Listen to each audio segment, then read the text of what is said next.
बिहार विधानसभा चुनाव के बीच में मोकामा में जिस तरह से हत्या हुई और उसके बाद पंडारक प्रखंड के भदौर से लेकर के कई जगहों पर जिस तरह से विवाद और हंगामा हुआ है, उसके बाद पुलिस ने बड़ी कार्रवाई की।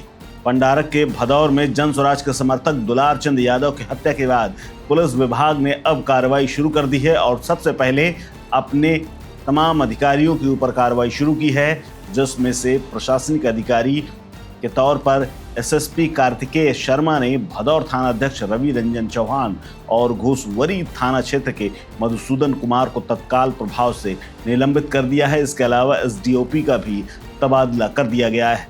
एसएसपी के मुताबिक क्षेत्र में सतर्कता नहीं बरतने और अन्य गंभीर त्रुटियां मिलने के बाद यह कार्रवाई की गई।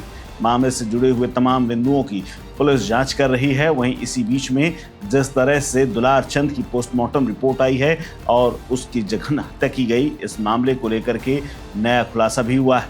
रिपोर्ट के मुताबिक दुलार चंद के सीने में किसी भारी सामान से मारा गया था, यानी पत्थर से लगता है उसकी सीने में कूचा गया हो या फिर कोई गाड़ी चढ़ा दी गई हो। इससे उसके हृदय और फेफड़े में अधिक दबाव पड़ा, उसकी सांसें तक रुक गईं। इसके अलावा पसलियां भी टूटी मिली हैं। रिपोर्ट में ये भी पाया गया है कि उसकी एड़ी में गोली लगी थी जो आर पार हो गई थी, साथ ही कई पसलियां टूटी मिली हैं। इससे संभावना जताई जा रही कि पहले उसे पीटा गया, उसके बाद गाड़ी चढ़ा दी गई।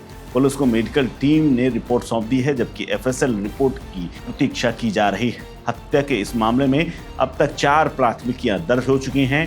शुक्रवार की रात को भी राजद प्रत्याशी वीणा देवी के समर्थकों ने 3 नामजद और 5 अज्ञात के खिलाफ चौथी एफआईआर दर्ज कराई।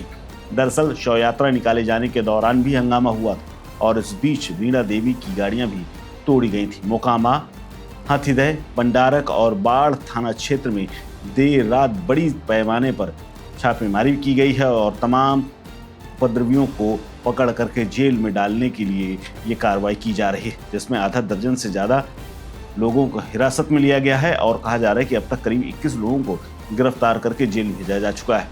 अनंत सिंह समर्थक 9 और प्रियदर्शी प्रत्युष खेमे के 12 लोगों की गिरफ्तारी हो चुकी है। इस हत्याकांड के बाद से पूरे इलाके में तनाव बना हुआ है और इसीलिए पुलिस के साथ में पीएसी और आरएफ को भी इलाके में तैनात कर दिया गया है। साथ ही इंटेलिजेंस को भी एक्टिव कर दिया गया है।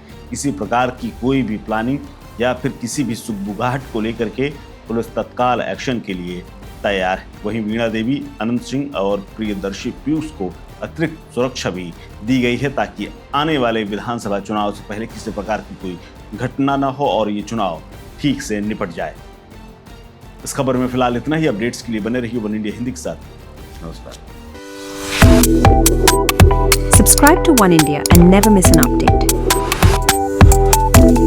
Download the One India app now.